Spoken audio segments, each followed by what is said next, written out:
అధ్యక్షులకి మండల కాంగ్రెస్ కమిటీ అధ్యక్షులకి కాంగ్రెస్ పార్టీకి సంబంధించిన ముఖ్యమైన నాయకులందరికీ ముందుగా నా హృదయపూర్వకమైనటువంటి నమస్కారాలు తెలియజేస్తా ఉన్నాను. ఈరోజు రాష్ట్ర కాంగ్రెస్ కమిటీ ఆధ్వర్యంలో కాంగ్రెస్ ప్రభుత్వం తీసుకొచ్చినటువంటి రెండు విప్లవాత్మకమైనటువంటి నిర్ణయాలని కాంగ్రెస్ కార్యకర్తలకి నాయకులకి ఈ రాష్ట్ర ప్రజలకి మీ ద్వారా ఇంటింటికి చేర్చాలనేటువంటి ఆలోచనతో అధ్యక్షులు మహేష్ కుమార్ గౌడ్ గారు ఈ కార్యక్రమాన్ని ఇక్కడ ఏర్పాటు చేసి మా అందరినీ ఇక్కడ పిలిపించి దీనికి సంబంధించిన సమగ్రమైన సమాచారాన్ని మీ అందరికీ అందించవలసిందిగా చెప్పిన మీదట ఈరోజు ఈ కార్యక్రమాన్ని ఇక్కడ ఏర్పాటు చేయడం జరిగింది. సరే, ఇందులో భాగంగా కొన్ని దశాబ్దాలుగా ఈ దేశంలో కుల గణన జరగాలని ఆ దామాషా ప్రకారమే సహజ వనరులు, రాష్ట్ర దేశ వనరులు, ఆర్థిక వనరులు, విద్య, రాజకీయ ఇతర అవకాశాలన్నీ కూడా ఆ రకంగా అందించాలనేటువంటి ఆలోచన మన ప్రియతమ నాయకుడు శ్రీ రాహుల్ గాంధీ గారి ఆలోచన మేరకు సాధారణ ఎన్నికల కంటే ముందు ఆయన ఇక్కడ ఎన్నికలు జరుగుతున్నప్పుడు తెలంగాణ రాష్ట్రంలో కాంగ్రెస్ పార్టీ అధికారంలోకి రాబోతా ఉంది.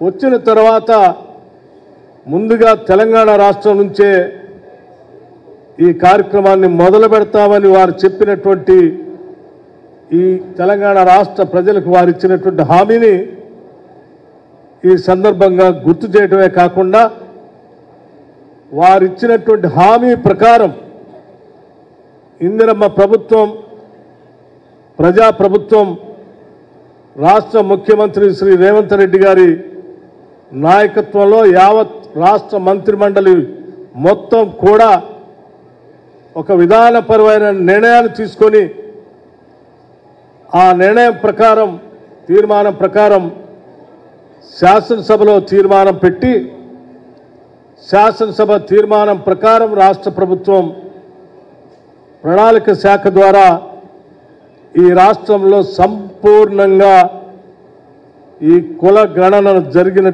జరిపించినటువంటి విషయం మీ అందరికీ తెలిసిందే. దీంతో పాటు దశాబ్దాల పాటు ఎదురు చూస్తున్నటువంటి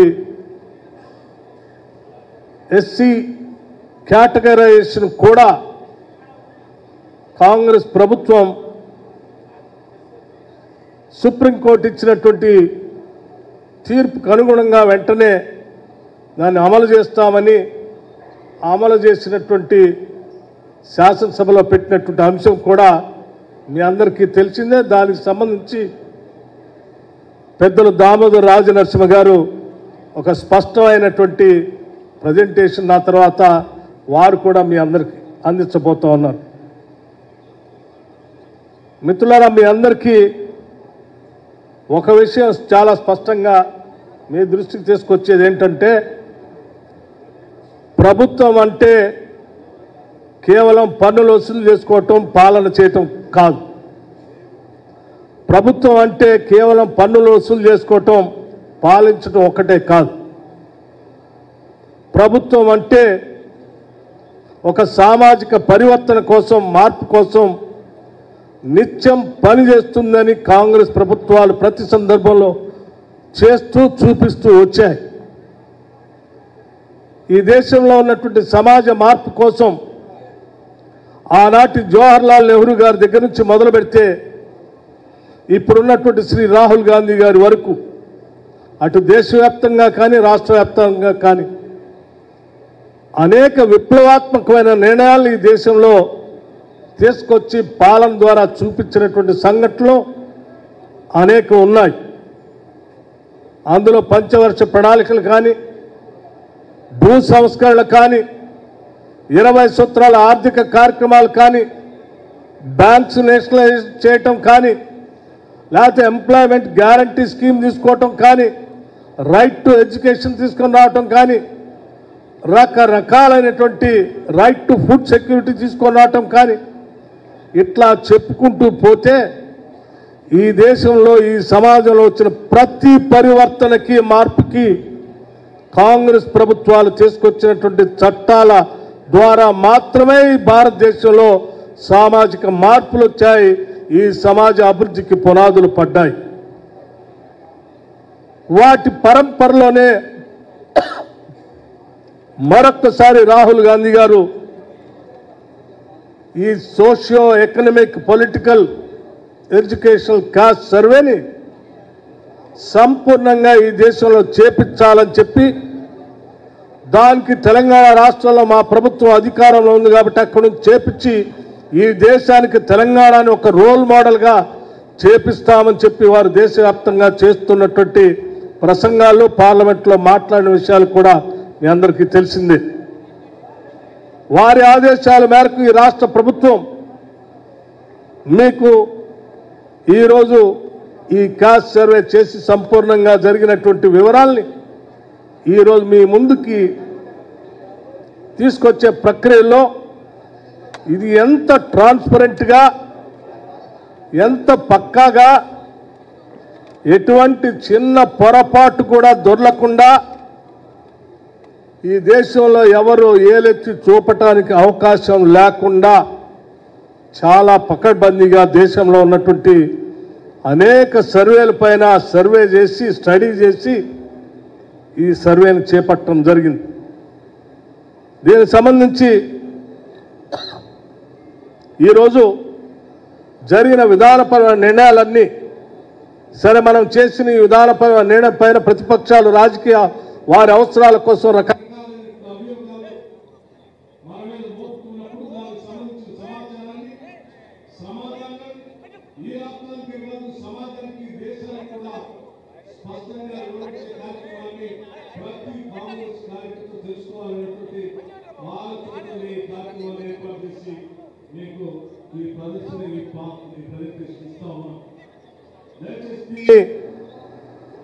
అందరూ కూడా తదేక దృష్టితో ఒక్క అంశాన్ని కూడా మిస్ కాకుండా చూసి దీన్ని తిరిగి మీ గ్రామాలకు వెళ్ళినప్పుడు మీ వాళ్ళలో ఆ ఇళ్లలో స్పష్టంగా మీరు కూర్చొని మాట్లాడేటప్పుడు ప్రజలందరికీ వివరించాలని చెప్పి మీ అందరికీ విజ్ఞప్తి చేస్తూ ఉన్నాం.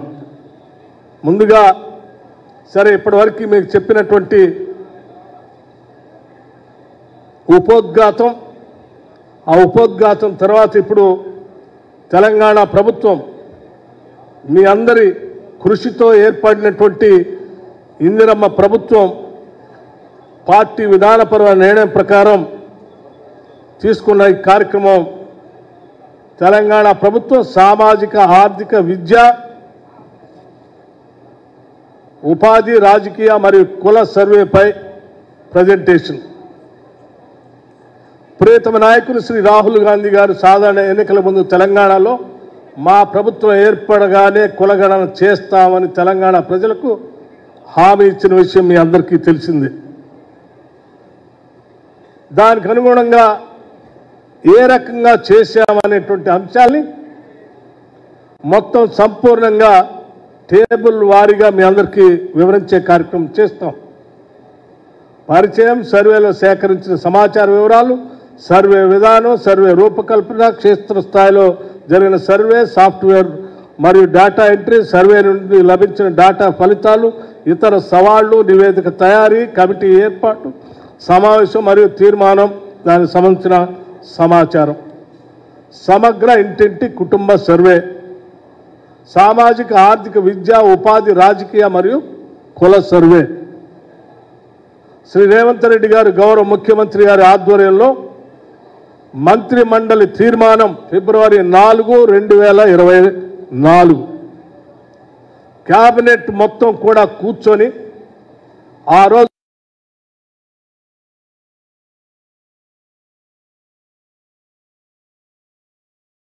మన నాయకుడు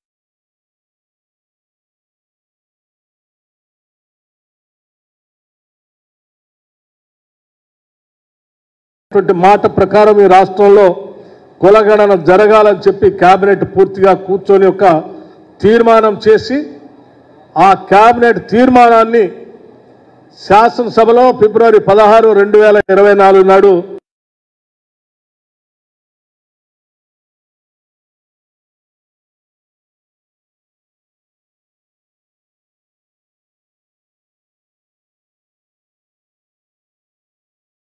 పెట్టమే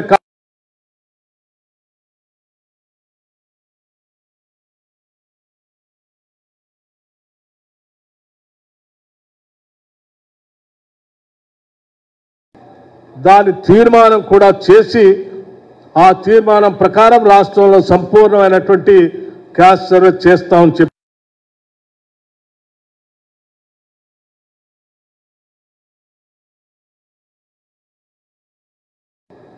దానికి అనుగుణంగా రాష్ట్ర ప్రభుత్వం ఈ కుల గణన చేయటం కోసం ఒక శాఖని ఏదో ఒక శాఖ నోడల్ ఏజెన్సీగా ఉండి పనిచేయాలి కాబట్టి ప్రణాళిక శాఖ ఆ ప్రణాళిక శాఖకి బాధ్యత ఒప్పజెప్తూ ఈ కాస్ట్ సర్వేని సైంటిఫిక్గా జాగ్రత్తగా జరిగేటట్టుగా చూడవలసిందిగా రాష్ట్ర మంత్రి మండలి ఆదేశాల ప్రకారం ఈ ప్లానింగ్ డిపార్ట్మెంట్కి అప్పచెప్పడం జరిగింది.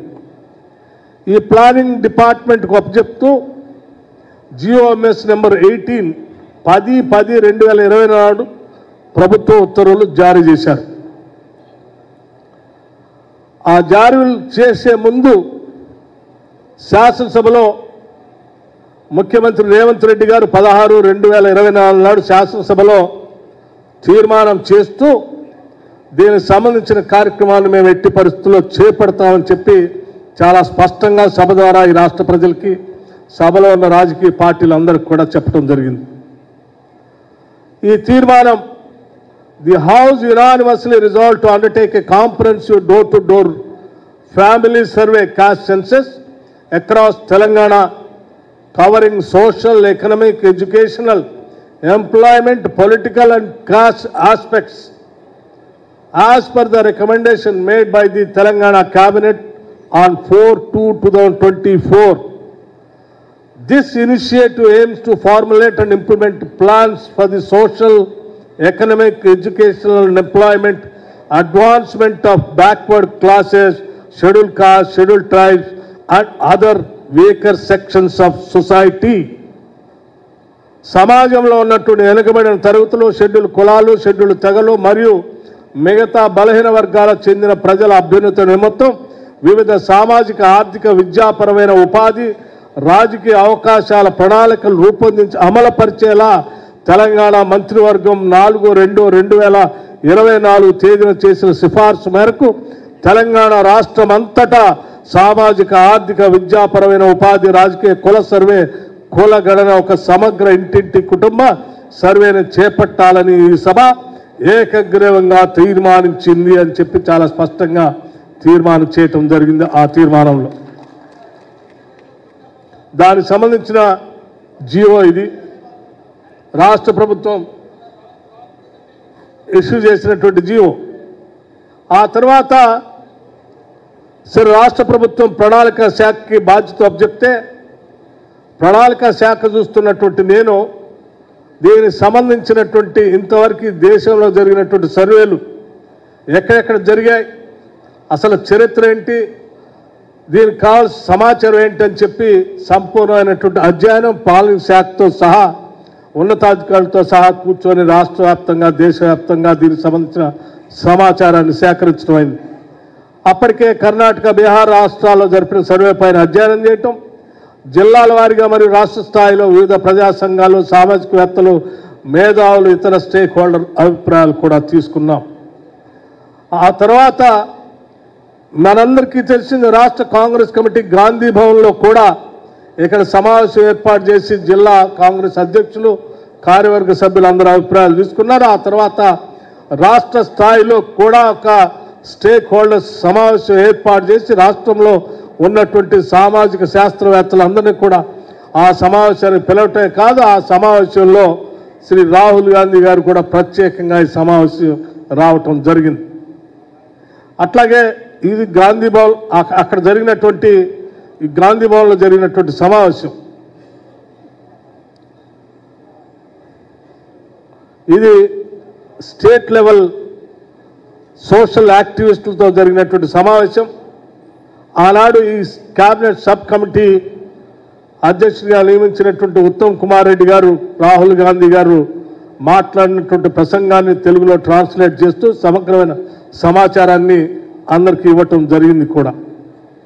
ఈ సర్వే ప్రక్రియలో జరిగినటువంటి వివరాలన్నీ కూడా మీకు వివరిస్తూ ఉన్నాం. ఈ వివరాలు ఇచ్చే క్రమంలో క్యాబినెట్ ఉపసంఘాన్ని ఏర్పాటు చేస్తూ రాష్ట్ర ప్రభుత్వం మెమో జారీ చేసింది 19/10/2024 నాడు.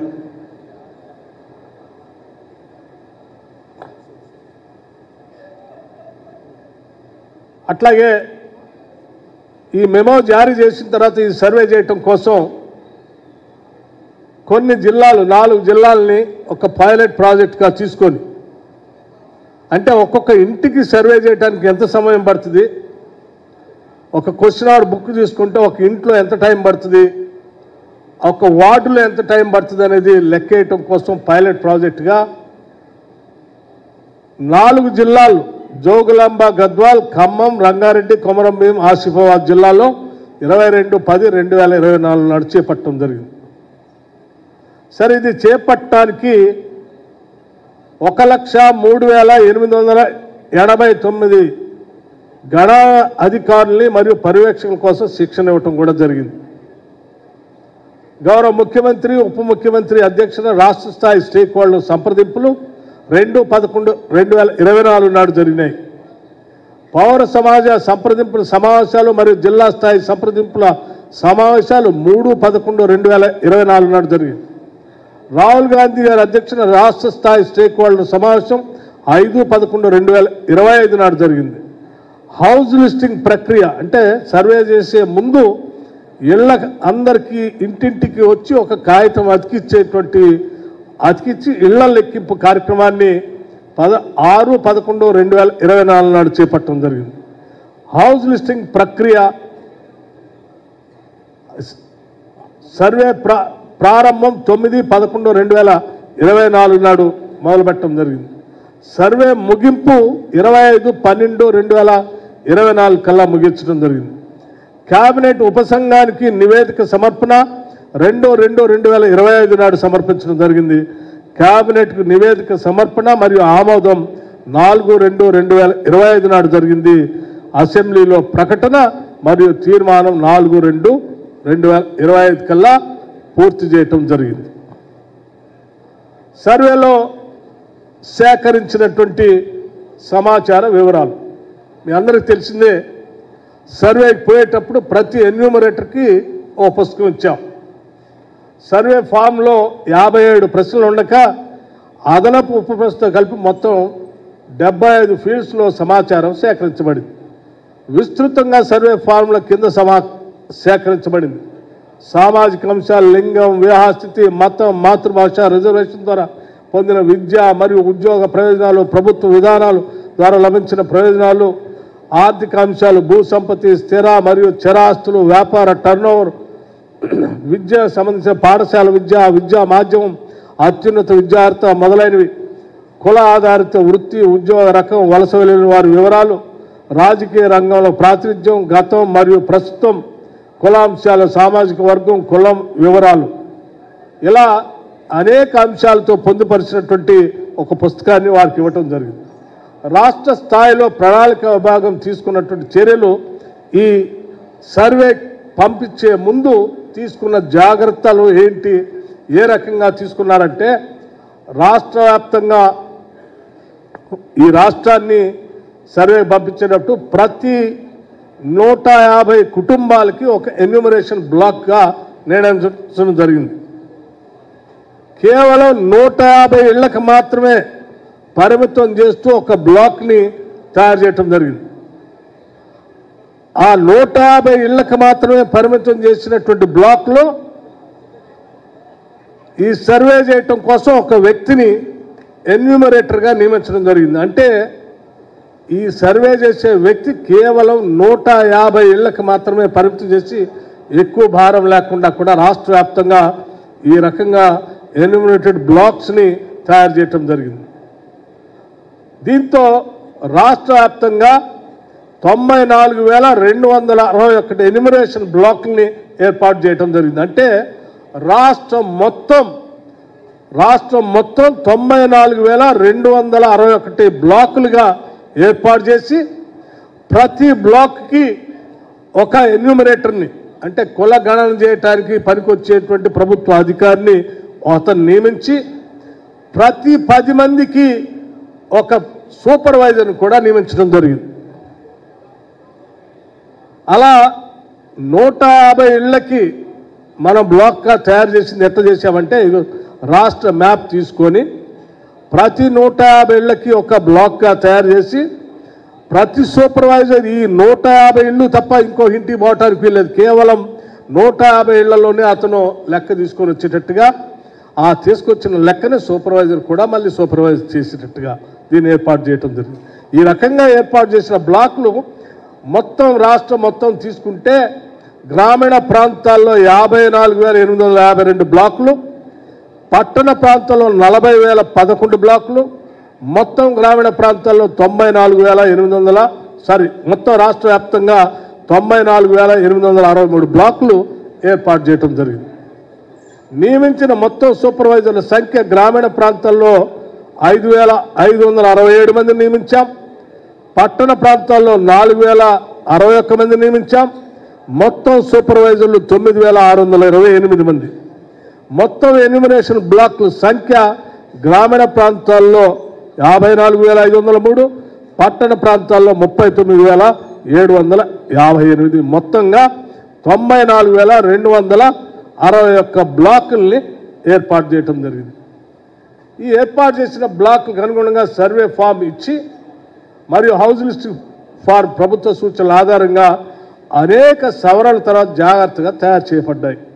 సర్వే ఫార్మ్లోని ప్రతి ప్రశ్నకు సంబంధించిన నోడల్ కోడ్తో కూడిన ఎన్యూమరేటర్కి మార్గదర్శక పుస్తకాన్ని తయారు చేసి ముద్రించి కలెక్టర్లకు పంపించడం జరిగింది. సర్వే డేటా సేకరణలో నాణ్యత ఉండే విధంగా ప్రాథమిక పాఠశాల ఉపాధ్యాయులను కూడా ఎన్యూమరేటర్లుగా నియమించాం. జిల్లా స్థాయిలో కలెక్టర్లు ఇన్ఛార్జ్గా నియమిస్తూ ఈ సర్వే ప్రక్రియ మొత్తాన్ని బ్లాకుల వారీగా జరుగుతున్నటువంటి సర్వే ప్రక్రియ మొత్తాన్ని పర్యవేక్షించడానికి అడిషనల్ కలెక్టర్లు నోడల్ అధికారులుగా నియమించడం జరిగింది. ఈ ఎన్యూమరేటర్లు మరియు సూపర్వైజర్ల కోసం క్యాస్కేడింగ్ విధానంలో శిక్షణ కార్యక్రమం కూడా ఇవ్వటం జరిగింది.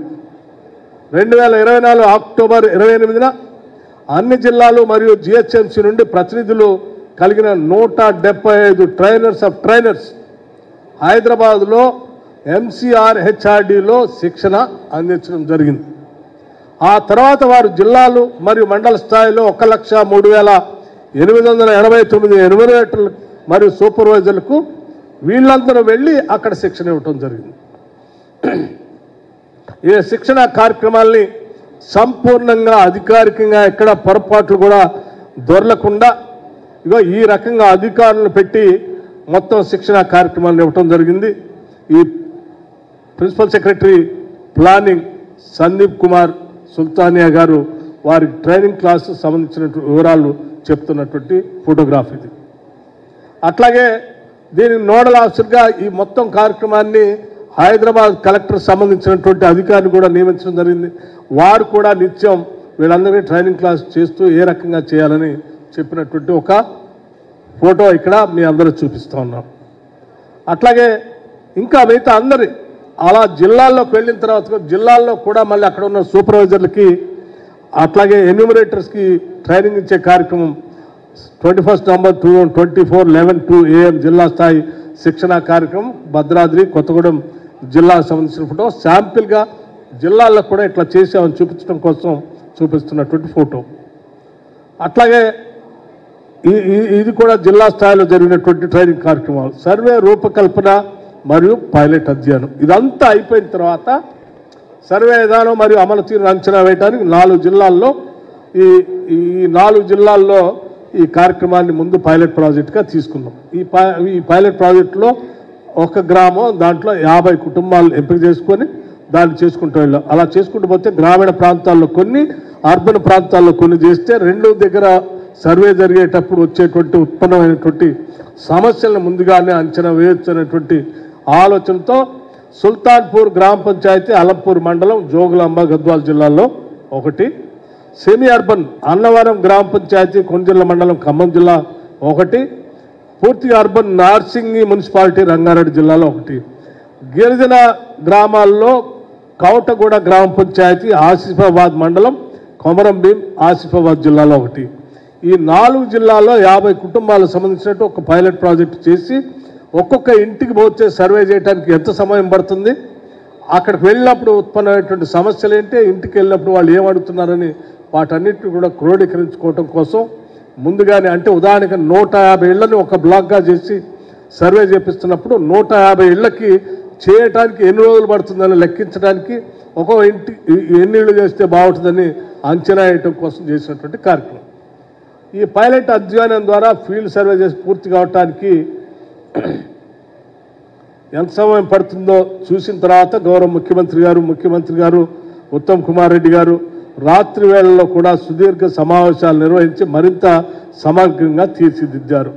అంతిమ సవరింపుల తర్వాత సర్వే ఫామ్ క్యాబినెట్లో సమర్పించబడింది. సర్వే ఫామ్ అంటే మేము ఇచ్చేటువంటి సర్వే ఫామ్, ఆ ఫామ్లో ఉండేటువంటి ప్రశ్నలు అన్నీ కూడా క్యాబినెట్ ముందు పెట్టి క్యాబినెట్ అప్రూవల్ తీసుకున్న తర్వాతనే తిరిగి ఆ సర్వే పంపించే కార్యక్రమాన్ని చేపట్టాం.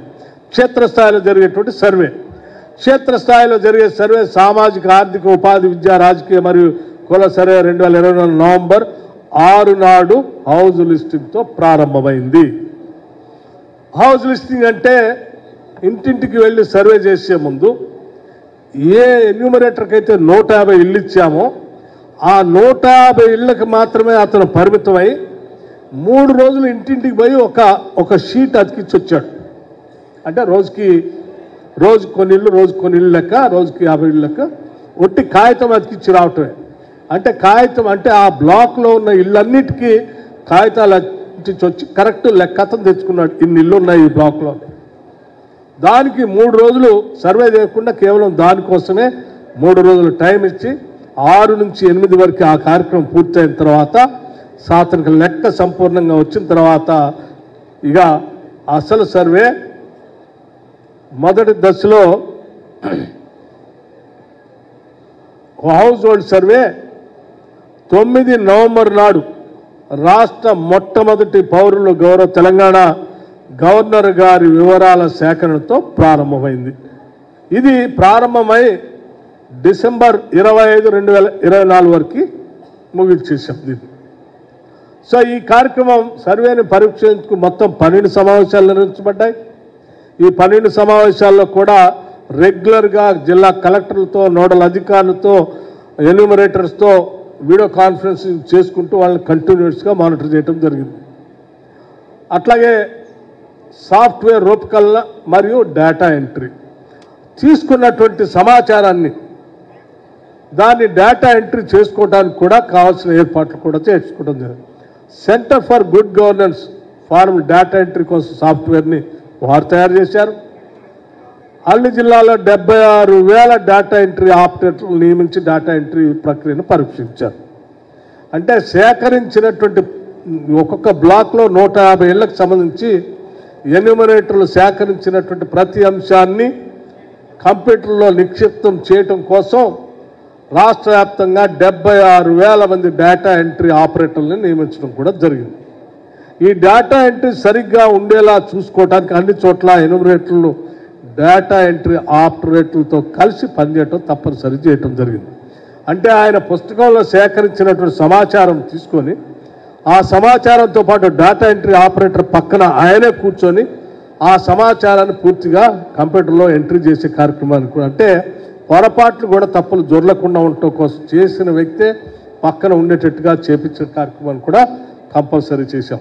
16 నవంబర్ 2020 అన్ని జిల్లాల నుండి మరియు జిహెచ్ఎంసీ నుండి మొత్తం 276 మంది డేటా ఎంట్రీ కొరకు ట్రైనర్లని హైదరాబాద్లోని నారాయణమ్మ ఇంజనీరింగ్ కాలేజీలో శిక్షణ ఇవ్వటం కూడా జరిగింది. వారు జిల్లా మరియు మండల స్థాయికి వెళ్ళి 75,604 డేటా ఎంట్రీ ఆపరేటర్లకి తిరిగి శిక్షణ ఇచ్చారు. రాష్ట్రంలో డేటా ఎంట్రీ 20/11/2024 ప్రారంభమై 25/12/2024 కల్లా పూర్తయింది. డేటా ఎంట్రీ పూర్తి చేయడానికి మొత్తం 36 రోజులు పట్టింది. సాఫ్ట్వేర్ డేటా ఎంట్రీ సవాల్. డేటా ఎంట్రీ ఎలాంటి ఇబ్బంది లేకుండా జరగటానికి సాఫ్ట్వేర్ అభివృద్ధి చేయడం జరిగింది. బీహార్ సర్వే అనుభవం ఇక్కడ ఉపయోగపడింది. వారి సాఫ్ట్వేర్ తొలుత కొద్ది పెద్ద ఎత్తున సమస్య ఎదుర్కొంటే అటువంటి సమస్యలు ఎదుర్కోకుండా ముందుగానే మాకు ఆ విషయం తెలుసు కాబట్టి ఆ తప్పులు నివృత్తి చేసుకోగలిగాం.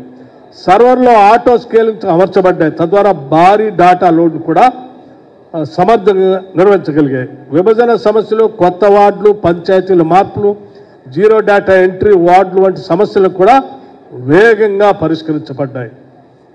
సో దీనికి సంబంధించినటువంటి డేటా ఎంట్రీ కార్యక్రమం ఈ రకంగా ఎంత విస్తృతంగా వాళ్ళని పక్కన పెట్టి పుస్తకాలు పెట్టి చేపించడం జరిగింది. So enumerators, data entry operators, survey నుండి లభించిన డేటా ఫలితాలు. సరే, ఇదంతా చేసిన తర్వాత వచ్చినటువంటి సమాచారం, సర్వే ఫలితాలు, ఫీల్డ్ నుంచి వచ్చే డేటా ప్రతిరోజు సమగ్రంగా విశ్లేషింపబడి తద్వారా ఏవైనా సమస్యలు తక్షణమే పరిష్కరించే కూడా. రాష్ట్రంలో సర్వే 6/11/2024 ప్రారంభమై 25/12/2024 పూర్తయింది. అంటే దీనికి 50 రోజులు పట్టింది. సర్వే ముగిసే సమయానికి మొత్తం సర్వే చేసిన కుటుంబాల సంఖ్య క్రింది విధంగా ఉంది. హౌస్ లిస్టింగ్ చేసిన మొత్తం కుటుంబాలు రాష్ట్ర వ్యాప్తంగా 1,15,71,457 కుటుంబాలు రాష్ట్ర వ్యాప్తంగా హౌస్ లిస్టింగ్ చేసిన కుటుంబాలు. అంటే 150 బ్లాకులు చేసి, రాష్ట్రం మొత్తాన్ని 150 బ్లాకులు చేసి మనం ఎన్యూమరేటర్స్ పంపించాం కాబట్టి ఏ ఒక్క ఇల్లు కూడా మిస్ కాకుండా హౌస్ లిస్టింగ్ చేసినటువంటి సంఖ్య ఇది. సర్వే చేసిన మొత్తం కుటుంబాలు అంటే 1,15,71,457 కుటుంబాల్లో 1,12,15,134 కుటుంబాలు సర్వే చేయటం జరిగింది. దీనికి సంబంధించి అంటే ఈ సర్వే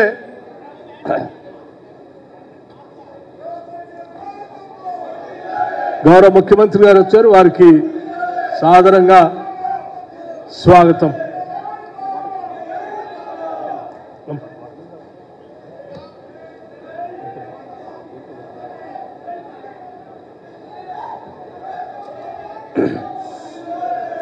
సర్వే చేసిన మొత్తం కుటుంబాలు 1,12,15,134. అంటే రాష్ట్రంలో ఉన్న కుటుంబాల సంఖ్యకి 96.9% సంపూర్ణంగా సర్వే చేయటం జరిగింది. సర్వే జరగని కుటుంబాలు కూడా ఉన్నాయి. అవి 3,56,323 అంటే 3.1%గా ఉన్నాయి. ఎవరు ఈ 3,56,323 ఇళ్ళని మరి ఎందుకు సర్వే చేయలేదని మీ అందరికీ ఆలోచన కూడా రావచ్చు. సో దానికి సంబంధించిన సమాచారం కూడా ఇస్తా ఉన్నాం. దానికి సంబంధించి కొద్ది మంది కుటుంబాలు లైక్ కేసీఆర్ గారు లాంటి వాళ్ళు, కేటీఆర్ గారు లాంటి వాళ్ళు, పల్లా రాజేశ్వరరెడ్డి గారు లాంటి వాళ్ళు అలా ఈ సర్వేలో సహకరించకుండా ఉండాలి, ఈ సర్వే సంపూర్ణంగా విజయవంతం కాకూడదు అనుకునేటువంటి వాళ్ళు కొద్దిమంది, కొన్ని ఇళ్ళు పూర్తిగా తాళాలేసి ఇళ్ళలో ఎవరు లేకుండా ఉన్నటువంటి కుటుంబాలు, అటువంటి వాళ్ళు సంబంధించి ఆ సంఖ్య ఉంది. దానికి సంబంధించిన మిగిలిపోయిన ఇళ్ల సంఖ్యను కూడా చెప్పడం జరిగింది. సో గ్రామీణ ప్రాంతాల్లో సర్వే జరిగిన కుటుంబాలు 66,99,602 అంటే 60% గ్రామీణ ప్రాంతాల్లో కుటుంబాలు ఉన్నాయి. మొత్తం రాష్ట్రంలో 60%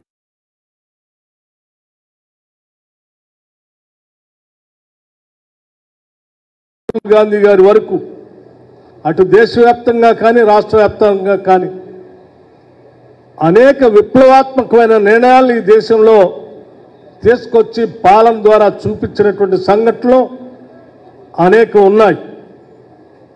అందులో పంచవర్ష ప్రణాళికలు కానీ, భూ సంస్కరణలు కానీ, 20 సూత్రాల ఆర్థిక కార్యక్రమాలు కానీ, బ్యాంక్స్ నేషనలైజ్ చేయటం కానీ, లేకపోతే ఎంప్లాయ్మెంట్ గ్యారంటీ స్కీమ్ తీసుకోవటం కానీ, రైట్ టు ఎడ్యుకేషన్ తీసుకొని రావటం కానీ, రకరకాలైనటువంటి రైట్ టు ఫుడ్ సెక్యూరిటీ తీసుకొని రావటం కానీ, ఇట్లా చెప్పుకుంటూ పోతే ఈ దేశంలో ఈ సమాజంలో వచ్చిన ప్రతి పరివర్తనకి మార్పుకి కాంగ్రెస్ ప్రభుత్వాలు తీసుకొచ్చినటువంటి చట్టాల ద్వారా మాత్రమే ఈ భారతదేశంలో సామాజిక మార్పులు వచ్చాయి.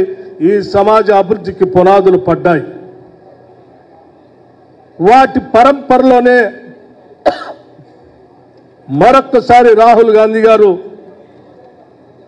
ఈ socio economic political educational cost సర్వేని సంపూర్ణంగా ఈ దేశంలో చేపించాలని చెప్పి, దానికి తెలంగాణ రాష్ట్రంలో మా ప్రభుత్వం అధికారంలో ఉంది కాబట్టి అక్కడ నుంచి చేపించి ఈ దేశానికి తెలంగాణని ఒక రోల్ మోడల్గా చేపిస్తామని చెప్పి వారు దేశవ్యాప్తంగా చేస్తున్నటువంటి ప్రసంగాల్లో పార్లమెంట్లో మాట్లాడిన విషయాలు కూడా మీ అందరికీ తెలిసిందే.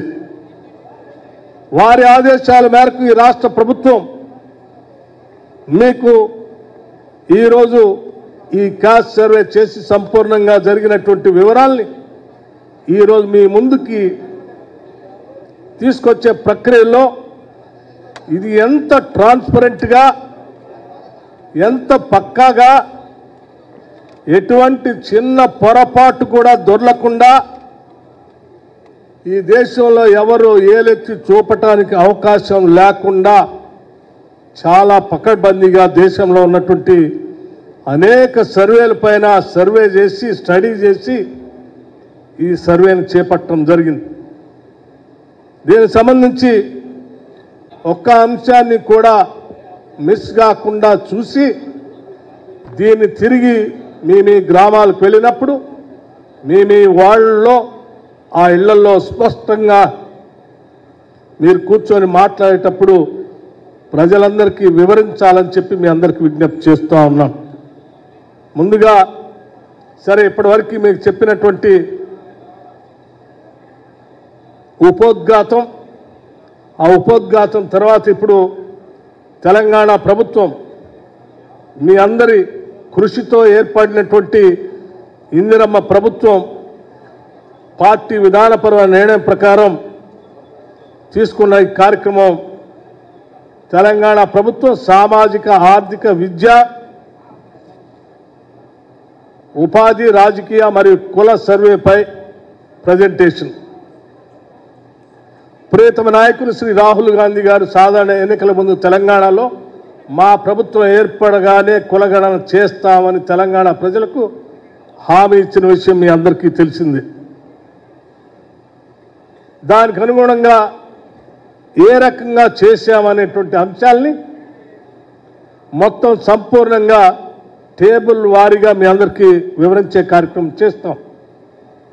పరిచయం, సర్వేలో సేకరించిన సమాచార వివరాలు, సర్వే విధానం, సర్వే రూపకల్పన, క్షేత్రస్థాయిలో జరిగిన సర్వే, సాఫ్ట్వేర్ మరియు డేటా ఎంట్రీ, సర్వే నుండి లభించిన డేటా ఫలితాలు, ఇతర సవాళ్లు, నివేదిక తయారీ, కమిటీ ఏర్పాటు, సమావేశం మరియు తీర్మానం, దానికి సంబంధించిన సమాచారం, సమగ్ర ఇంటింటి కుటుంబ సర్వే, సామాజిక, ఆర్థిక, విద్య, ఉపాధి, రాజకీయ మరియు కుల సర్వే. శ్రీ రేవంత్ రెడ్డి గారు గౌరవ ముఖ్యమంత్రి గారి ఆధ్వర్యంలో మంత్రి మండలి తీర్మానం ఫిబ్రవరి 4, 2024 కేబినెట్ మొత్తం కూడా కూర్చొని ఆ రోజు ఆనాడు మన నాయకుడు చెప్పినటువంటి మాట ప్రకారం ఈ రాష్ట్రంలో కులగణన జరగాలని చెప్పి కేబినెట్ పూర్తిగా కూర్చొని ఒక తీర్మానం చేసి ఆ కేబినెట్ తీర్మానాన్ని శాసనసభలో ఫిబ్రవరి 16, 2024 నాడు ప్రవేశపెట్టడమే కాకుండా అట్లాగే బీసీ ముస్లిం పాపులేషన్ 10.08%, టోటల్ ముస్లిం పాపులేషన్ 12.56%. ఈ రకంగా సరే ఓసీ ముస్లిం మైనార్టీ శాతం 2.48%, total number of households list చేసింది ఇప్పటికే చెప్పాం 1,15,71,457. Total of number of household survey 1,12,15,134, 96.3%. Total population 3,54,77,552. మిగిలిపోయినటువంటి హౌస్ హోల్డ్స్ సర్వే చేయకుండా ఉన్నటువంటి వాళ్ళ సంఖ్యను కూడా కలుపుకుంటే ఇంకొక 16 లక్షలు. మొత్తంగా చూస్తే 3,70,00,000 జనాభా ఈ రాష్ట్రం ఈ సర్వే ప్రకారం స్పష్టంగా వచ్చినటువంటి సంఖ్య ఇది. దీన్ని సంపూర్ణంగా మీ అందరికి ఇంకో మాట కూడా చెప్తా ఉన్నాం. చాలామంది గాలి మాటలు మాట్లాడుతూ ఉన్నారు.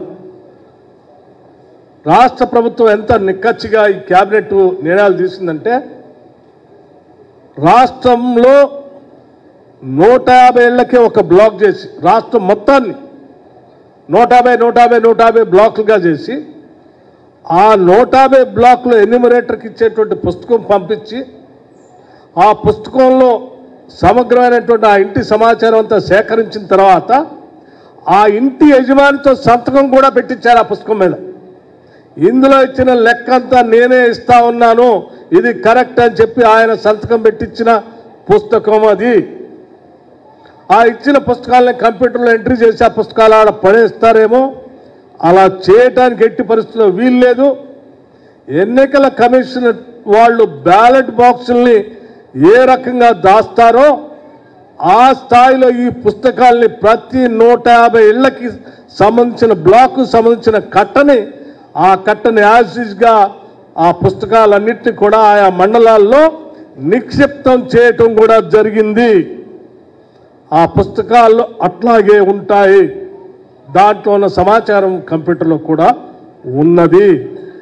సో మేము ఇన్ని జాగ్రత్తలు ఎందుకు తీసుకున్నామంటే చాలామంది ఈ సర్వే పైన కాంగ్రెస్ పార్టీ ఇంత గొప్ప సర్వే చేస్తే మరి ఒక 100 సంవత్సరాల పైబడి రాష్ట్రంలో ఈ కోరిక ఉంది, ఎవరు చేయలేకపోయారు. తెలంగాణలో ఉన్నటువంటి ఇందిరమ్మ ప్రభుత్వం ఈ ప్రభుత్వం చేసింది. రేవంత్ రెడ్డి గారు ముఖ్యమంత్రిగా మంత్రి మండలి మొత్తం అందరు కూర్చొని ఒక పెద్ద నిర్ణయం తీసుకొని ఒక చారిత్రాత్మకమైనటువంటి కార్యక్రమాన్ని, ఒక సామాజిక విప్లవాన్ని తీసుకొని రావడానికి తీసుకొచ్చిన కార్యక్రమాన్ని వీళ్ళు చేపట్టారు. ఒకవేళ ఇది విజయవంతం అయితే ఇది ఈ రాష్ట్రం కాదు దేశమంతా చేయమని అడుగుతారేమో, మళ్ళీ ఇది దేశమంతా వచ్చే ఒక సమస్యగా మన అందరం మారుతుందేమో, చేయలేకుండా ఉండాలనేటువంటి ఆలోచనతో ఉండేటువంటి వాళ్ళు కొద్ది తప్పుడు ప్రచారం చేసి దీనిపైన రకరకాల అభియోగాలు సృష్టించడానికి ప్రయత్నం చేస్తారు అని మేము ముందే గ్రహించి వీటన్నిటిని కూడా ఫుల్ ప్రూఫ్గా చాలా స్పష్టంగా చేసి పక్కాగా వాటన్నిటిని రికార్డ్ చేసి పెట్టాం. భవిష్యత్తులో మీరు ఛాలెంజ్ చేయండి, ఎవరైనా ఈ లెక్క తప్పు అనంటే ఆ బ్లాక్లో తయారు చేసిన శాంపిల్స్ పుస్తకాలు యాజ్ ఇట్ ఈస్గా మా దగ్గర రికార్డులు ఉన్నాయి, భద్రపరిచాం. కావాలంటే వాటన్నింటిని కూడా మళ్ళీ బయటపెట్టి చూపిస్తే ఎవరికైనా కూడా సవాల్ చేసే అంత స్థాయిలో జాగ్రత్తగా దాచిపెట్టాం. అందుకే మిత్రులారా, మీరు చాలా ఈ జరిగిన ఈ సర్వేని గొప్పగా ప్రచారంలోకి తీసుకొని రావాలని చెప్పి మీ అందరినీ నేను కోరుతూ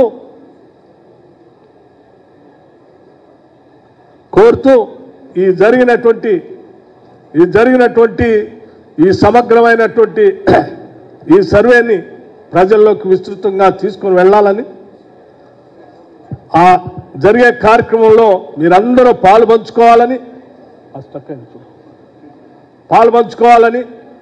ఈ సర్వే ఆధారంగా రేపు పొద్దున భవిష్యత్తులో కూడా రాష్ట్ర ప్రభుత్వం కొన్ని విధానపరమైన నిర్ణయాలు తీసుకునేటప్పుడు వీటన్నిటినీ అంతిమంగా క్లోజింగ్ స్లైడ్స్ ఇది ఆ చార్ట్ తయారు చేసి ఇచ్చింది ఇప్పుడు నేను చెప్పిన లెక్కలే. అట్లాగే మొత్తం రాష్ట్ర జనాభాలో పురుషులు ఎంతమంది, మహిళలు ఎంతమంది, థర్డ్ జెండర్ ఎంతమంది ఉన్నారు కూడా దీని ద్వారా ఇచ్చాం. ఇతర సవాళ్లు వీటన్నిటిని కూడా ఏ రకంగా అధిగమించింది చెప్పాం. ఈ నివేదిక ఆధారంగా అన్ని డీటెయిల్డ్ బుక్స్ అన్ని తయారు చేసి ఉంచాం. ఈ సబ్ కమిటీ దీని అన్నింటినీ పర్యవేక్షించడానికి మన ఉత్తమ్ కుమార్ రెడ్డి గారు, దామోదర్ రాజనరసింహ గారు, దుద్దేళ్ల శ్రీధర్ బాబు గారు, పొన్నం ప్రభాకర్ గారు, శ్రీమతి డి అనసూయ గారు, మల్లు రవి గారు వీళ్ళందరి నాయకత్వంలో ఈ ఉత్తమ్ కుమార్ రెడ్డి గారు సబ్ కమిటీ చైర్మన్గా 19/10/2024 నాడు ఒక క్యాబినెట్ ఒక మెమో ఇచ్చి దీని అన్నింటినీ కూడా ఇచ్చినటువంటి ఈ సమాచారాన్ని పూర్తిగా వారు స్టడీ చేసి ఆ స్టడీ చేసిన రిపోర్ట్ సమగ్రంగా ఉన్నదని వారు అంతిమంగా పరిశీలన చేసిన తర్వాత క్యాబినెట్కి వారు సమర్పించడం జరిగింది. ఆ క్యాబినెట్కి సమర్పించినటువంటి ఆ రోజు ప్లానింగ్ కమిషన్ డిపార్ట్మెంట్ వారికి అందించారు. వారు క్యాబినెట్కి స్టడీ చేసి క్యాబినెట్కి ఇచ్చారు. ఆ క్యాబినెట్కి ఇచ్చేటప్పుడు వారు చేసిన రెజల్యూషన్ కూడా the socio economic education employment political and caste survey report submitted by planning department government of Telangana is noted. Cabinet subcommittee recommends the report to the submitted to Council of Ministers for further necessary action. దీన్ని base చేసుకొని మళ్ళీ తిరిగి గౌరవ ముఖ్యమంత్రి అట్లాగే BC ముస్లిం population 10.08%, total ముస్లిం population 12.56%. ఈ రకంగా సరే ఓసీ ముస్లిం మైనార్టీ శాతం 2.48%. Total number of households list చేసింది ఇప్పటికే చెప్పాం 1,15,71,457. Total of number of household survey 1,12,15,134, 96.3%. Total population 3,54,77,552 చాలని కేంద్ర ప్రభుత్వాన్ని కోరుతూ కూడా మన శాసనసభ ఒక తీర్మానం చేసిందని కూడా ఈ సందర్భంగా మీ అందరికీ మనం చేస్తా ఉన్నాం. అట్లాగే మిగిలిపోయినటువంటి హౌస్ హోల్డ్స్ సర్వే చేయకుండా ఉన్నటువంటి వాళ్ళ సంఖ్యను కూడా కలుపుకుంటే ఇంకొక 16 షెడ్యూల్ కులాలు, తెగలు, వెనుకబడిన తరగతులు మరియు రాష్ట్రంలోని ఇతర బలహీన వర్గాల సంక్షేమానికి విధానం రూపకల్పన చేయడానికి ప్రభుత్వానికి పెద్ద ఎత్తున ఉపయోగిస్తుంది. ఈ చర్య సమానత వృద్ధి పట్ల ప్రభుత్వ నిబద్ధతను మరియు తెలంగాణ ప్రజల విభిన్న అవసరాలు తీర్చే పద్ధతిని ప్రతిబింబిస్తుంది. ఇది డేటా ఆధారిత సమగ్రత మరియు పారదర్శకత ప్రాతిపదికగా నడిచే పాలనకు నూతన దశ ప్రారంభాన్ని సూచిస్తుంది. ఇది ఆనాడు మొదటిగా గవర్నర్ గారి దగ్గర సర్వే స్టార్ట్ చేసింది. ఆ తర్వాత గౌరవ ముఖ్యమంత్రి గారి దగ్గర స్టార్ట్ చేసింది. ఆ తర్వాత నేను ఇచ్చింది. ఆ తర్వాత రివ్యూ చేస్తూ వీడియో కాన్ఫరెన్స్ ద్వారా నిత్యం మానిటర్ చేసింది. అట్లాగే పొన్నం ప్రభాకర్ గారు ఇచ్చింది. ఇట్లా చీఫ్ సెక్రటరీ గారి దగ్గర తీసుకున్నది. అట్లాగే ఇంటింటికి హౌస్ లిస్టింగ్ ఎలా చేస్తారో ముందుగా సర్వే చేసే దానికంటే ముందు ఇంటింటికి అధికారులు ఈ రకంగా వెళ్ళి హౌస్ లిస్టింగ్ చేసింది. ఆ తర్వాత హౌస్ లిస్టింగ్ చేసిన తర్వాత ఇంటింటికి వెళ్ళి ఈ రకంగా సర్వే చేసింది. ఫోటోలు కూడా రాష్ట్ర వ్యాప్తంగా జరిగినటువంటి సర్వే తీరుది. సమిష్టి కృషి మరియు నాయకత్వం, ఎన్యూమరేటర్లు మరియు సూపర్వైజర్లు కష్టపడి సమయానికి ఇదంతా దగ్గరుండి మొత్తం కార్యక్రమాన్ని చేపట్టి సమర్థవంతంగా చేయగలిగాం కాబట్టి దీన్ని పూర్తిగా చేయగలిగాం. డెఫినెట్గా ఇది చరిత్రలో నిలిచేటువంటి ఒక గొప్ప కార్యక్రమం.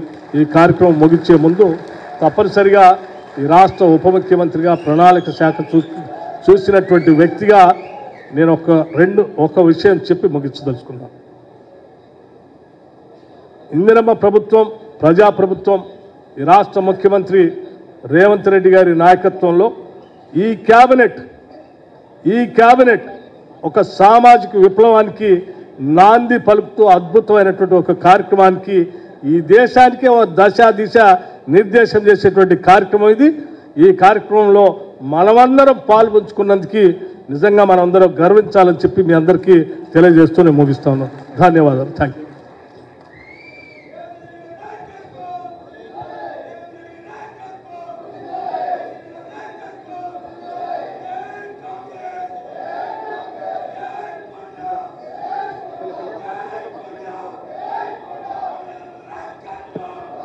బాబు, కొండ వ్యక్తిగత పేర్లతో మీరు నినాదాలు చేస్తే అది పద్ధతి కాదు, బయటకు పోవాల్సి వస్తుంది. మీరు ఇప్పుడు ఎస్సీ సబ్ కేటగరైజేషన్ మీద కూడా ఒక పవర్ పాయింట్ ప్రజెంటేషన్ ఉంది. దామోదర్ రాజనరసింహ గారు దాన్ని ప్రజెంట్ చేస్తారు.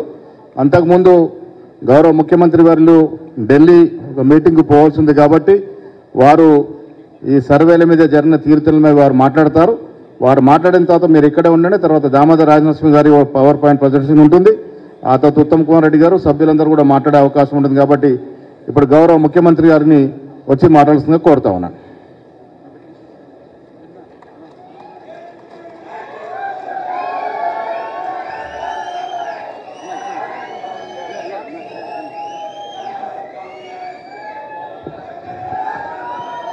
జై కాంగ్రెస్. మిత్రులారా గట్టిగానండి, జై కాంగ్రెస్.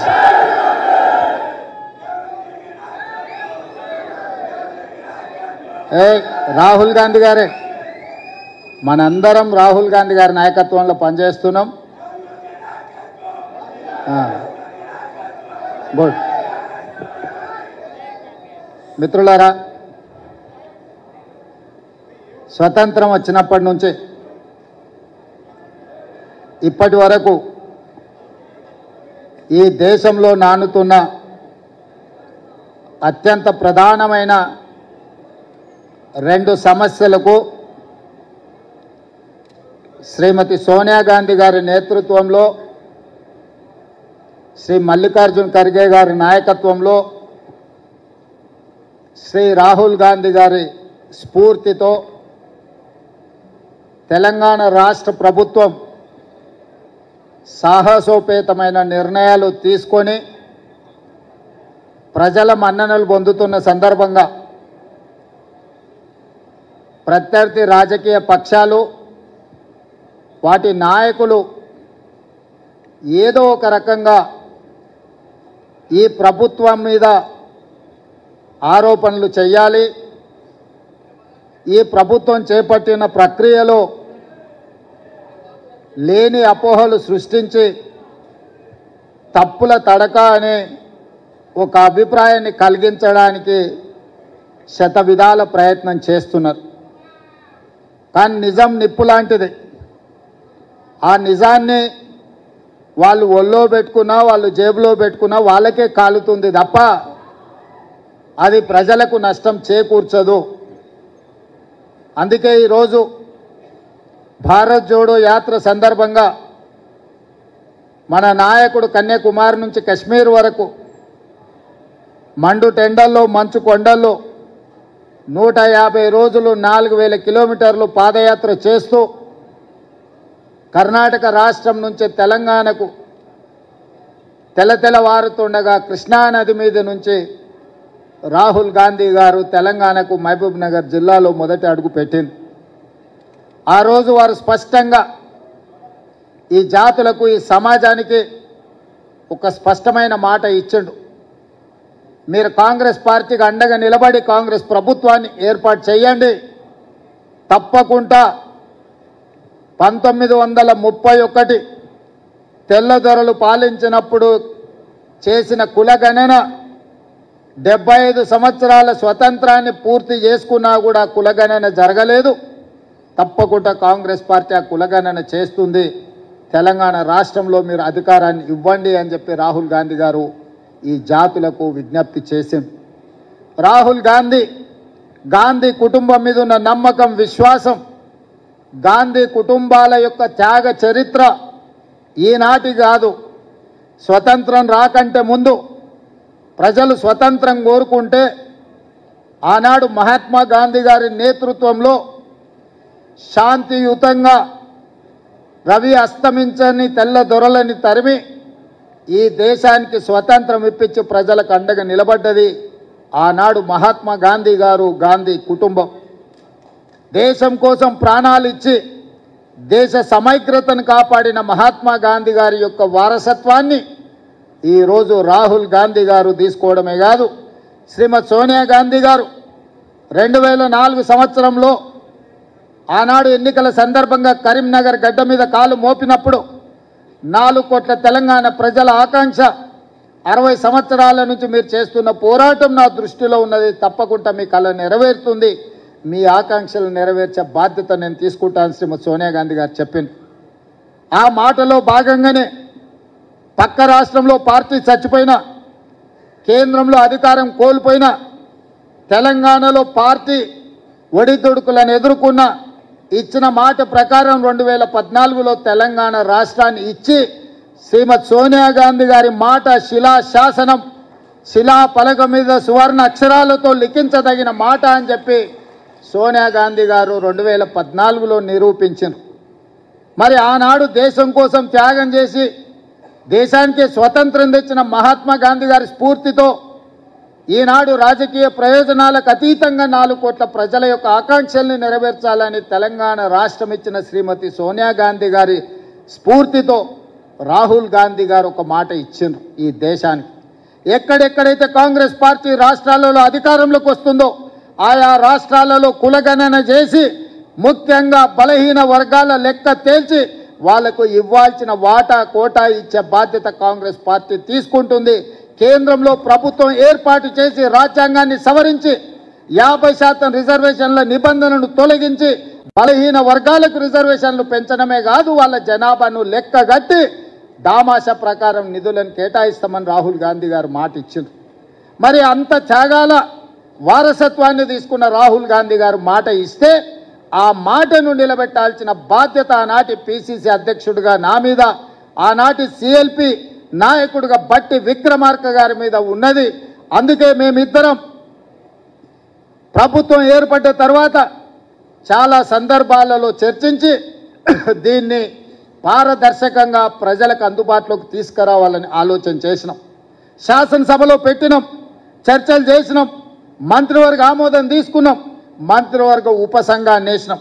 మంత్రివర్గ ఉపసంఘానికి కూడా నిష్పక్షపాతంగా నిబద్ధతతో పనిచేయగలిగిన వాళ్ళు ఉండాలి అని ఆ ఉపసంఘానికి అధ్యక్షుడిగా అత్యంత సుదీర్ఘకాలం పిసిసి అధ్యక్షుడిగా పనిచేసిన ఉత్తమ్ కుమార్ రెడ్డి గారిని చైర్మన్గా పెట్టి అందులో ఉమ్మడి రాష్ట్రంలోనే ఉప ముఖ్యమంత్రిగా పనిచేసి ఎస్సీ ఎస్టీ సప్లైని అమలు చేసిన పెద్దలు దామోదర్ రాజనరసింహ గారిని, అదేవిధంగా శ్రీధర్ బాబు గారిని, పొన్నం ప్రభాకర్ గారిని, సీతక్కను, వీళ్ళందరినీ కూడా అందులో సభ్యులుగా చేర్చి దాన్ని పూర్తి స్థాయిలో సాంకేతికంగా న్యాయపరంగా వివిధ రాష్ట్రాలలో ఏం జరుగుతుందో గమనించి, అది బీహార్ కావచ్చు, హర్యానా కావచ్చు, కర్ణాటక కావచ్చు, ఇతర రాష్ట్రాలలో ఆ ప్రభుత్వాలు ఆ పార్టీలు చేసి విఫలమైన విషయాలను కూడా పరిగణలోకి తీసుకొని ఈ కులగణన మీద ఒక నిర్దిష్టమైన ప్రణాళికను రచించి దాన్ని ప్లానింగ్ డిపార్ట్మెంట్కి అప్పచెప్పి దాదాపుగా 95,000 మంది ఎన్రోలర్స్ని 9,500 మందిని వీళ్ళ మీద సూపర్వైజ్ చేయడానికి మొత్తం దాదాపుగా 104,000 మంది ప్రభుత్వ అధికారులను, ముఖ్యంగా జనగణన చేసే టీచర్లందరినీ కూడా సంఘాలతో ఉప ముఖ్యమంత్రి గారు మాట్లాడి ఆ సంఘాలను ఒప్పించి వాళ్ళందరినీ కూడా ఈ కార్యాచరణలో భాగస్వాములను చేసి 150 ఇళ్లను ఒక యూనిట్గా 95,000 యూనిట్లు దాదాపుగా చేసి ప్రతి యూనిట్కి ఒక ఎన్రోలర్ను పెట్టి ఆ ఎన్రోలర్ కూడా రోజుకి 8 నుంచి 10 ఇండ్లు మాత్రమే, ఎందుకంటే 150 ఇండ్లు 2 రోజుల్లోనో 3 రోజుల్లోనో 4 రోజుల్లోనో చేయమంటే హడావిడిలో తప్పులు జరుగుతాయన్న ఆలోచనతోటి 3 రోజులు ఆ 150 ఇండ్లకు ప్రతి ఇంటికి ఒక స్టిక్కర్ అంటించి మొదట ఆ ఇండ్లను గుర్తించే కార్యక్రమం చేసినాం. ఇండ్లను గుర్తించి ప్రతి 150 ఇండ్లను ఒక యూనిట్గా వాటిని విభజించి దాదాపుగా 95,000 యూనిట్లుగా విభజించి 95,000 మంది ఎన్రోలర్స్ని అపాయింట్ చేసినాం. ఆ ఎన్రోలర్స్ దాదాపుగా 45 రోజులు, రోజుకు 8 నుంచి 10 ఇళ్ళే. ఎందుకు మరి 150 ఇళ్ళకు రోజుకి 8 10 చేస్తే 15 రోజులలో అయిపోవాలి కదా అని మీకు అనుమానం రావచ్చు. ఒకరోజు మన ఎన్రోలర్ పోతే ఆ ఇంట్లో ఉండకపోవచ్చు, ఆ ఇంటి యజమాని పెళ్ళికి పోయి ఉండొచ్చు, ఆ ఇంటి యజమాని ఇంకెక్కడికైనా వెళ్ళి ఉండొచ్చు, లేదా పిల్లలుండి యజమాని లేకపోయి ఉండొచ్చు. అందుకే ఒక్కటికి 4 సార్లు ప్రతి ఇంటికి తిరిగి ప్రతి ఇంటి వాళ్ళని కలిసి 8 పేజీల రిపోర్ట్ను 57 ప్రశ్నలు అనుబంధ ప్రశ్నలు పెట్టి పేరు, తండ్రి పేరు, పుట్టుమచ్చల కాడ నుంచి మొదలు పెడితే వాళ్లకు గొర్రె బర్రె ఉన్నదా, భూమి ఉన్నదా, సంక్షేమ పథకాలు ఏమైనా వచ్చినాయా, రాజకీయ రిజర్వేషన్లు మీరేమైనా పొందినరా, మీ కుటుంబంలో చదువుకున్న వాళ్ళు ఎవరు, చదువుకున్న వాళ్ళు ఎవరితో సహా సంపూర్ణమైన సమాచారాన్ని సేకరించి మనమే రాసుకుంటే అందులో లోపాలు ఉన్నాయి, రాసుకున్నాయన ఏం రాసుకున్నాడో నాకు తెలియదని ఇట్లాంటి తిర్రోళ్ళు ఎవరన్నా కేటీఆర్ లాంటి వాళ్ళు మాట్లాడతారని రాసుకున్న దాని మీద సంతకం పెట్టించి ఆ సంతకంతో పాటు పక్కన ఆ ఎన్రోల్ చేసిన ఎన్రోలర్తో సంతకాలు పెట్టించి ఆ పక్కన సూపర్వైజ్ చేసిన సూపర్వైజింగ్ అథారిటీతో కూడా 3 సంతకాలు తీసుకొని ఆ పక్కడబందీగా మాన్యువల్ డాక్యుమెంట్స్ని తయారు చేసి మళ్ళీ 36,000 మందిని కంప్యూటర్ ఆపరేటర్లుగా పెట్టి డేటా ఎంట్రీ ఆపరేటర్స్ని పెట్టి ఎవరైతే ఇల్లు తిరిగి సమాచారాన్ని సేకరించిందో వాళ్ళే కంప్యూటర్ ఆపరేటర్ దగ్గర కూర్చొని వాళ్ళే చెప్పి కంప్యూటర్లో ఎంట్రీ చేయించాలి. ఎందుకంటే ఇంగ్లీష్లో రాసుకున్నోనికి ఈజీగా అర్థమైంది, పక్కోడు చదివితే తీ కావచ్చు, తా కావచ్చు, కీ కావచ్చు, కా కావచ్చు, ఈ కన్ఫ్యూజన్లు అని ఉండొద్దు అని ఎవరైతే ఇల్లు తిరిగి సమాచారాన్ని సేకరించిందో వాళ్ళే డేటా ఎంట్రీ ఆపరేటర్ పక్కన కూర్చొని ఆ 150 కుటుంబాలకు సంబంధించిన సమాచారాన్ని కంప్యూటరైజ్ చేపించి కంప్యూటర్లో కూడా మొత్తం డేటా సేకరించి ఎనాలిసిస్ చేసి ఈరోజు ఇంతకుముందు పెద్దలు బట్టి విక్రమార్క గారు చూపించిన విధంగా బలహీన వర్గాల లెక్క 5 కేటగిరీలు ABCDE. ఇవాళ కొంతమంది అంటారు మైనారిటీల లెక్క ఎట్లా తీసారని. మైనారిటీల లెక్క తీయక తప్పదు, ఎందుకంటే BCE గ్రూప్ కింద వాళ్ళకు కూడా 4% రిజర్వేషన్ ఉన్నది. ఇది చట్టపరంగా సుప్రీంకోర్టు ఇచ్చిన రిజర్వేషను. ఆనాటి యూపీఏ ప్రభుత్వం మన్మోహన్ సింగ్, సోనియా గాంధీ గారు, రాజశేఖర రెడ్డి గారు ఇచ్చిన రిజర్వేషన్. మరి ఈ 5 కేటగిరీలకు A category, B category, C category, D category, E category, ఈ అన్ని కేటగిరీలను విడివిడిగా ఎంతమంది ఉన్నారని లెక్క తేలిస్తే బలహీన వర్గాల లెక్క 56.33% లెక్క తేలింది. మా దళిత సోదరులది 10.45% తేలింది. మా గిరిజన సోదరులది 10.08% తేలింది దాదాపుగా. అదేవిధంగా ఆనాడు పదే 12 గంటలల్లా ఒక్క రోజు చంద్రశేఖరరావు కాకి లెక్కలు చెట్ల మీద ఇస్తరాకులు కుట్టినట్టు లెక్కలు కట్టి ఇదే పెద్ద బైబిల్, ఇదే ఖురాను, ఇదే భగవద్గీత, ఈ లెక్కనే కరెక్ట్ అని కాకి లెక్కలు చూపించండి. నేను ఆ కాకి లెక్కలకు ఒకటే చెప్పదలుచుకున్నా, మా దామాన్ని ఇక్కడనే ఉన్నాడు. SC ఉపకులాలు 59 మంది. ఇన్నేళ్ల నుంచి ఆ లెక్క కరెక్ట్గా ఉంది. కానీ కాకి లెక్కల కేసీఆర్ చేసిన సమగ్ర కుటుంబ సర్వేలో SC ఉపకులాలు 82 కులాలని తేల్చండు. ప్రభుత్వం దగ్గర అధికారికంగా డేటా ఉంది, డాక్యుమెంట్ ఉంది. మా దామన్న కాగితం తీసుకొని చూపించాలి. 59 కులాలు అని మిగిలిన SC ఉపకులాలు ఎక్కడి నుంచి వచ్చినాయో చంద్రశేఖరరావు చెప్పాలి. ఇక ఆయన సక్కనైన లెక్క కడితే గిట్ల తేలింది. చదువుకోకముందు ఎవడో కాకరకాయ అన్నాడంట, చదువుకున్నాక కీకరకాయ అన్నాడంట. లెక్క కట్టనప్పుడు లెక్కలేదైనప్పుడు మా దళిత సోదరుల 59 కులాలు ఉపకులాలు ఉంటే చంద్రశేఖరరావు లెక్కలు కడితే 82 అయినాయి. ఈ సొక్కమైన లెక్క తీసుకొచ్చి నా లెక్కనే ఇది కరెక్టు, నేను సత్యహరిచంద్రుని, ఆయన పోతా ఆయన వారసుడిగా నేను పుట్టినా, నా లెక్కకు ఈరోజు బట్టి విక్రమార్క, రేవంత్ రెడ్డి, ఉత్తమ్ కుమార్ రెడ్డి చేసిన లెక్కకు పొత్తన లేదు, ఇది తీసి పక్కన పడేయండి అంటున్నాడు. నిజంగానే చంద్రశేఖరరావు దీన్ని అనాలి అంటే ఎప్పుడు ఆయనకు నైతిక హక్కు వస్తుందంటే ఆయన సమగ్ర కుటుంబ సర్వేతో పాటు ఈనాడు ప్రభుత్వం చేసిన కులగణంలో ఆయన కొడుకు, ఆయన అల్లుడు అందులో లెక్కలు రాపిస్తే ఆయన లెక్క గురించి మాట్లాడడానికి అధికారం ఉంది. అసలు తెలంగాణ సమాజంలో జీవించే హక్కే చంద్రశేఖరరావుకు లేదు. ఈ సమాజంలో ఉన్న ప్రజల అందరి లెక్క కట్టి అధికారికంగా ప్రభుత్వం చేసిన లెక్క ఇది ప్రైవేట్గా రేవంత్ రెడ్డి, బట్టి విక్రమార్కను, ఉత్తమ్ కుమార్ రెడ్డి గారు వ్యక్తులుగా చేసిన లెక్క కాదు. ఇది ప్రభుత్వం లెక్క, అధికారిక లెక్క. ఈరోజు లెక్క పక్కాగా ఉండాలని ఇల్లు తిరిగి ప్రతి 150 కుటుంబాలకు ఒక ఎన్రోలర్ను పెట్టి రోజుకి 8 నుంచి 10 కుటుంబాల లెక్కనే తేల్చి ఈరోజు స్పష్టంగా 3,54,00,000 పైచిలకు ఈరోజు లెక్క తేల్చినాం. వీళ్ళందరూ వాళ్ళ సమాచారాన్ని ఇచ్చినోళ్ళు, వాళ్ళందరూ జనజీవన స్రవంతిలో ఉన్నోళ్ళు. ఇప్పుడు 16 లక్షల పైగా జనాభా జనజీవన స్రవంతిలో లేరు. అందులో ముందు వరుసలో చంద్రశేఖరరావు, ఆ తర్వాత తారక రామారావు, ఆ తర్వాత హరీష్ రావు, ఆ తర్వాత పోచంపల్లి నిన్న మొన్న గ్యాంబ్లింగ్ చేసిన పోచంపల్లి శ్రీనివాసరెడ్డి, గ్యాంబ్లర్స్ అందరూ అందులోనే ఉన్నారు. ఈ గ్యాంబ్లర్స్కి ఇష్టం లేదు. ఎందుకంటే వాళ్ళ లెక్క తెలుస్తుంది. వాళ్ళ లెక్క తెలిస్తే పోయిన మంత్రివర్గంలో 4 ఆయింటోళ్ళు ఎట్లున్నారని మీరంతా మా బలైన వర్గాల సోదరులు అడుగుతారు, కడుగుతారు, వంగబెట్టి దంచుతారని లెక్క తెలియదని కుట్ర చేస్తుండు. ఇక మా దాంట్లో మా అమాయక సోదరులు 75 ఏళ్ళ తర్వాత ఒక లెక్క పక్కాగా మనం చేస్తే దాన్ని అర్థం చేసుకోకుండా ఈ లెక్క తప్పు అని అంటారు. ఈ లెక్క తప్పు అంటే మళ్ళీ మొదటికి వస్తుంది.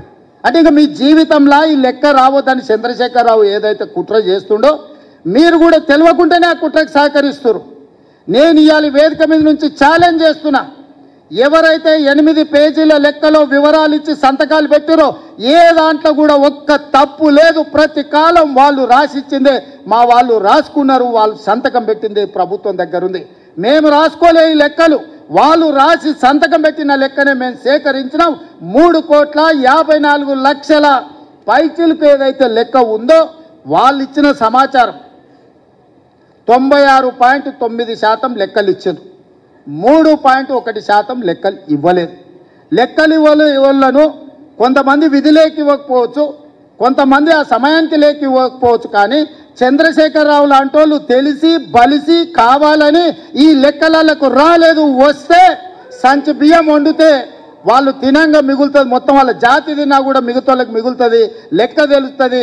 పోయిన మంత్రివర్గంలో చంద్రశేఖరరావు, దయాకర్ రావు, హరీష్ రావు, తారక రామారావు, వినోద్ రావు, ఆ రావు ఈ రావు ఇన్ని పదవులు ఎట్లా అనుభవించిందని బీసీలు లెక్కలు అడుగుతారని ఆ లెక్క తేల్తుందని ఈ లెక్కను తేల్చకుండా గందరగోళంలో వేసి గంగల కలపాలని కుట్ర చేస్తుండు. ఇందులో ఏమీ లేదు. చంద్రశేఖరరావు మాయ మర్మమే ఉంది.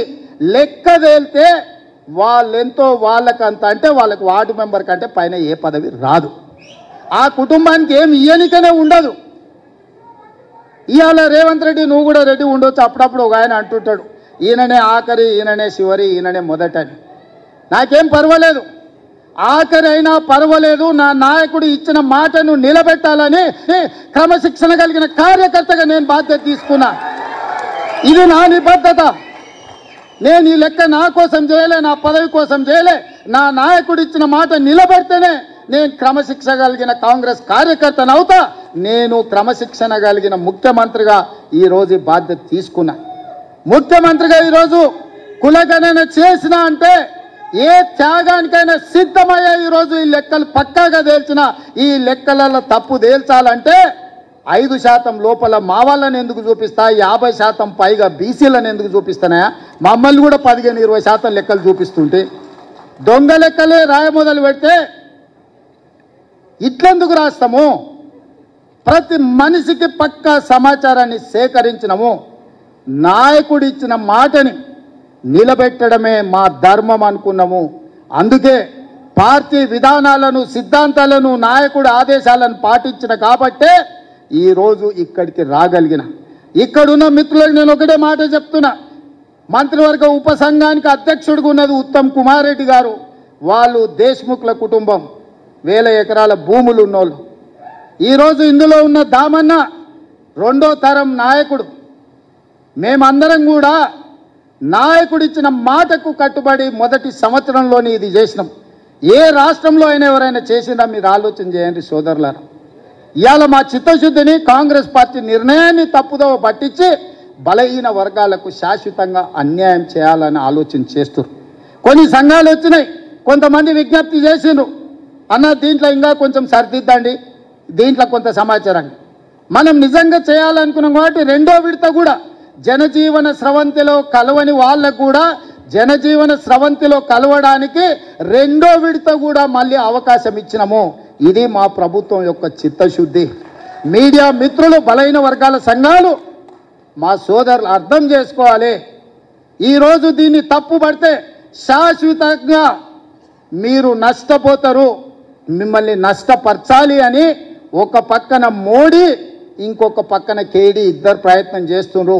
ఈ లెక్క పక్కాగా తేలితే రేపు ఢిల్లీలో రాహుల్ గాంధీ గారు ఈ లెక్క మొన్ననే పార్లమెంట్లో బడ్జెట్ సమావేశాల సందర్భంగా నరేంద్ర మోడీని రాహుల్ గాంధీ గారు నిలదీశాడు.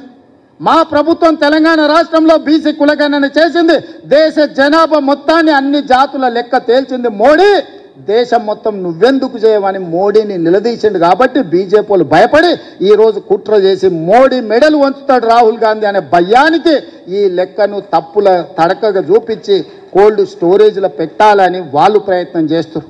ఈ లెక్క తేలితే తమ సంగతి అసలు బండారం బయటపడుతుందని చంద్రశేఖరరావు గారు దీన్ని ఇంకొక పక్కన అదే చేస్తారు. వీళ్ళిద్దరు ఒకే రకంగా ఆలోచన చేస్తారు. ఈడున్న వేదిక మీద ఉన్న మిత్రులకు కిందున్న వాళ్ళకు ఒక విషయం చెప్పాలి. మోడీ గారు నేను బీసీని అంటాడు. మోడీ గారు వాస్తవంగా బీసీ కాదయా, లీగల్లీ కన్వర్టెడ్ బీసీ. నేను చాలా జాగ్రత్తగా ఈ పదం వాడుతున్నా, లీగల్లీ కన్వర్టెడ్ బీసీ. 2001 వరకు ఆయన ముఖ్యమంత్రి కానంత వరకు ఆయన కులము గుజరాత్ రాష్ట్రంలో ఉన్నత వర్గాలలో ఉండే. ఆయన ముఖ్యమంత్రి అయినాక ఆ కులాన్ని తీసుకొచ్చి బీసీలో కలుపుకున్నాడయా చట్టం చేసి. ఆయన పుట్టుకతో బీసీ కాదు, నరేంద్ర మోడీ గారు పుట్టుకతో బీసీ కాదు, పుట్టుకతో ఉన్నత కులము. కానీ 2001లో ఆయన ముఖ్యమంత్రి అయిన తర్వాత ఆయన కులాన్ని తీసుకొచ్చి బీసీ కులాలలో కలిపి మీ దాంట్లో ఇత్తేసి పొత్తుగూడిండు. ఇక మీ ఇష్టం, ఆ పైన మీ ఇష్టం. ఆయన కుర్చీలో నేను బీసీని ఉన్నా కదా మీకు అందరికి ఎందుకు అంటుండు. ఆయన సర్టిఫికెట్ ఈరోజు బీసీ ఉండొచ్చు, కానీ మనస్తత్వం మాత్రము బీసీల వ్యతిరేక మనస్తత్వం.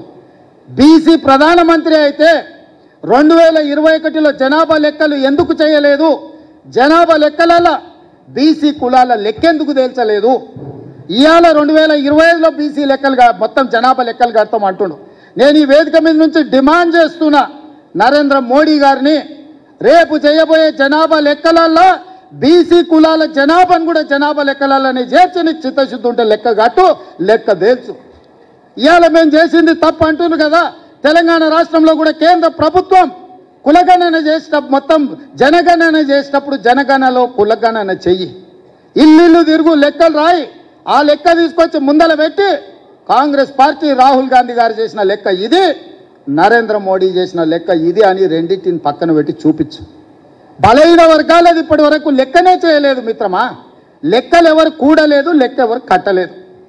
లెక్క కట్టండి లెక్కలు తీసుకొచ్చి చూపించి ఈ లెక్క ఇట్లుంది, ఈ లెక్క తప్పు ఉంది అని అంటే ఇక మరి చదువుకున్న మా బలహీన వర్గాల మేధావులు ఆలోచన చేయాలి, ఆ జాతికి నాయకత్వం వహించే వాళ్ళు చేయాలి. మమ్మల్ని ఈరోజు తప్పు పడితే ఈ తప్పు మాకు కాదు మీకే నష్టం. ఈ లెక్కలు పక్కాగా తేల్చినాం. ఇవాళ 56.33% బలహీన వర్గాల లెక్క తేలింది ఏబిసిడి ఈ కేటగిరీ కింద. రేపు ఏడికైనా ఏ కోర్టు దగ్గరికైనా వెళ్ళి మీ రిజర్వేషన్లు పెంచుకోవాలంటే ఇది లెక్క ఉంది తెలంగాణ రాష్ట్రంలో, స్థానిక సంస్థల లెక్క తెలుసండి అని సుప్రీంకోర్టు ముందర పోయి నిలబడవచ్చు. ఇవాళ ఎంత మనం 42% ఇస్తామన్నాం, ఇవాళ జనాభా లెక్క 56.33% తేలింది. పక్కా లెక్క తీసుకెళ్లి సుప్రీంకోర్టు ముందర పెడితే కోర్టు కూడా ఈరోజు అభ్యంతరం పెట్టడానికి లేదు.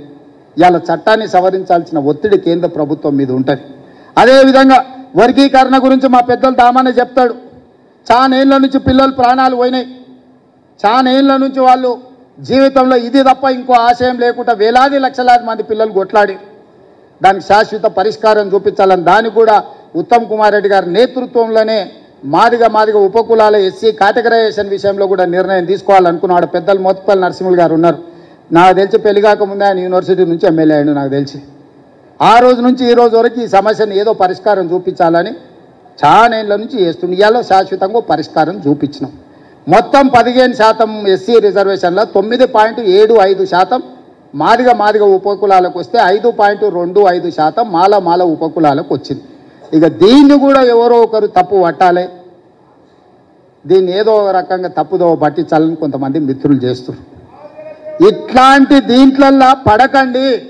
ఎందుకంటే ఏ రాష్ట్రం, ఏ ముఖ్యమంత్రి, ఏ పార్టీ చేయని సాహసోపేతమైన కార్యక్రమాన్ని మన ప్రభుత్వం చేసింది. నా మంత్రివర్గ సహచరులు, నా శాసనసభ్యులు అండగా నిలబడి మంత్రివర్గంలో ఆమోదించి శాసనసభలో దాన్ని తీర్మానం చేసి రేపు చట్టాన్ని చేయబోతున్నాము.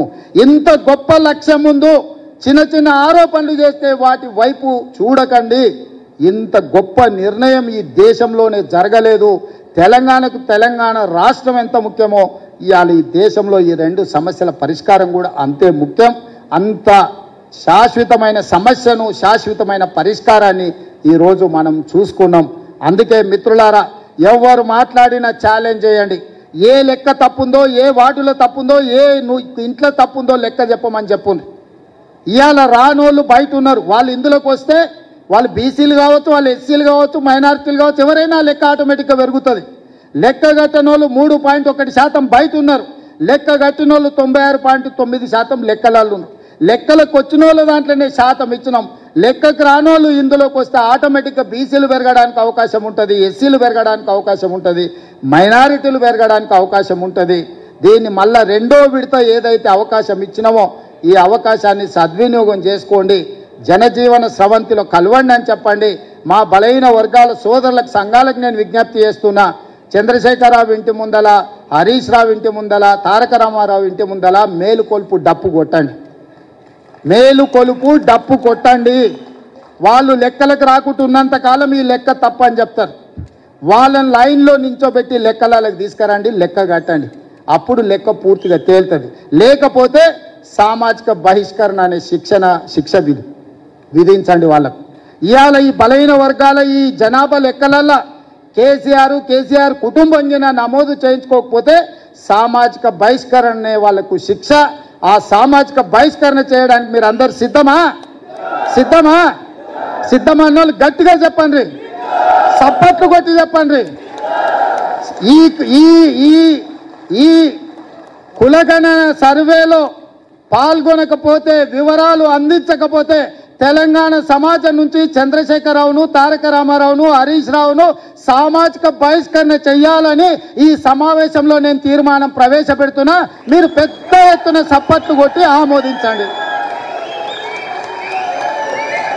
మీడియా మిత్రులకు, ముఖ్యంగా టీ న్యూస్ వాళ్ళకు, గుమస్తా తెలంగాణకి ఇదంతా రికార్డ్ చేసుకొని పోయి చంద్రశేఖరరావుకు చూపించాల్సిందిగా కోరుకుంటూ సెలవు తీసుకుంటున్నా. ధన్యవాదాలు మిత్రులారా. గుడ్. మిత్రులారా, స్వతంత్రం వచ్చినప్పటి నుంచి ఇప్పటి వరకు ఈ దేశంలో నానుతున్న అత్యంత ప్రధానమైన రెండు సమస్యలకు శ్రీమతి సోనియా గాంధీ గారి నేతృత్వంలో, శ్రీ మల్లికార్జున్ ఖర్గే గారి నాయకత్వంలో